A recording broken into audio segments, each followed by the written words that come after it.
एल्विश यादव के ऊपर एक मुसीबत आई है। लीगल एक्शन लिया गया है उनके ऊपर, क्योंकि उन्होंने चुमदरांग को वो जो रेसिस्ट कमेंट था और काफ़ी डेरोगेटरी कमेंट जो उन्होंने किया था अपने पॉडकास्ट में, जिसको उन्होंने डिलीट भी कर दिया था, बट उसके लिए उनको कुछ रिग्रेट नहीं था कि उन्होंने ऐसा कुछ लिखा है।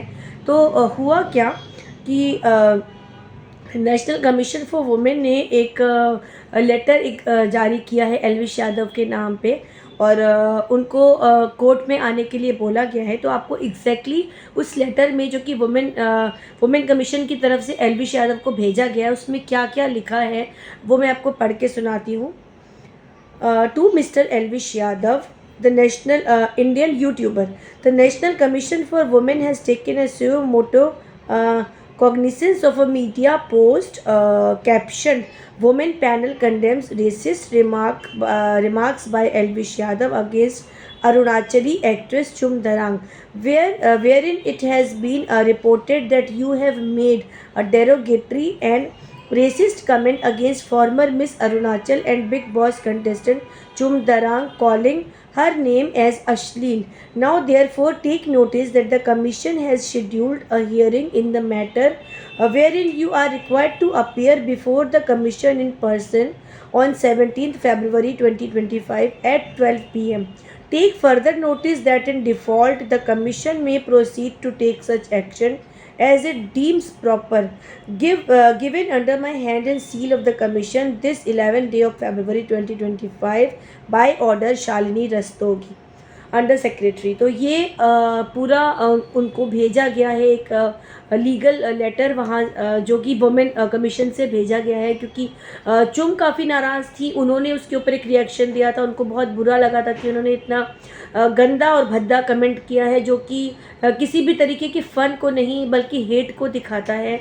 और दूसरा, उन्होंने इस बात पे भी बोला था कि संजय लीला भंसाली की फिल्म गंगूबाई का भी उन्होंने मजाक उड़ाया था। तो उन्होंने एक इतने सीनियर लेवल के जो डायरेक्टर है उनकी भी डिसरिस्पेक्ट करी थी। तो ये चुम की तरफ से रिज़ल्ट आया था कि चुम ने इस तरीके से उनको जवाब दिया था एल्विश को। अब फाइनली एल्विश के लिए ये एक बहुत बड़ी मुसीबत आ चुकी है, क्योंकि एल्विश के ऊपर वैसे भी काफ़ी केसेस, और वो अभी लाफ्टर शेफ्स में भी काफ़ी ज़्यादा मस्ती करते नज़र आते हैं कि मैं तो कई बार जेल गया हूँ, 1 बार 2 बार 3 बार करके। तो वो मस्ती फ़न मजाक करते हैं, लेकिन ये कहीं ना कहीं उनको एक सीरियस एक्शन लिया गया है उनके अगेंस्ट। तो उनको वहाँ जाकर हाजिर होना है, और 17 तारीख को जाकर के उनकी पेशी है इस जगह पर। तो क्योंकि एल्विश के ऊपर काफ़ी ज़्यादा केसेस पहले भी लगे हैं, लेकिन एल्विश उन सबसे निकल कर आए हैं बाहर, और उन्हें काफ़ी चीज़ें भी मिल रही हैं। वो काफ़ी मतलब टीवी पे काफ़ी दिख रहे हैं, अलग अलग शोज़ में नज़र आ रहे हैं, और अच्छे शोज़ में नज़र आ रहे हैं।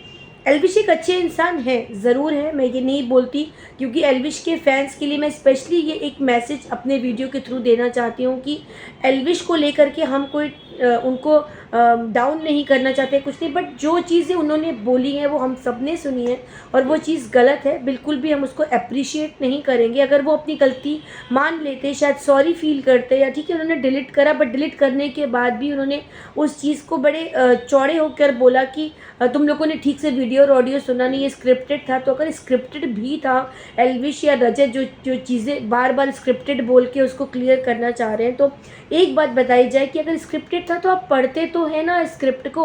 तो अगर उस स्क्रिप्ट में किसी के लिए भी गाली गलौज होगा, whether it is your family member और एनी वन एल्स, तो क्या आप उसको पढ़ लोगे? क्या आप उसको मना नहीं करोगे? तो अगर आप पढ़ कर या सुन कर के किसी को इतने तरीके से बोल रहे हो कि आपको समझ में ही नहीं आ रहा कि आपके कानों में बात जा क्या रही है, या आपके ईयरफोन में क्या बोला जा रहा है बोलने के लिए, अगर आपको सही और गलत उस टाइम पे समझ नहीं आता, तो ये बहुत गलत और बहुत दुख की बात है। तो इसका रिएक्शन आया है अब, और सभी अरुणाचली काफ़ी अपसेट है इस बात से। तो होपफुली ये मैटर जल्दी से सॉल्व हो जाए, और एल्विश के साथ अभी क्या होने वाला है, आगे जो भी प्रोसीजर होगी वो डेफिनेटली आपको मैं अपने वीडियो के थ्रू ज़रूर पहुंचाऊंगी।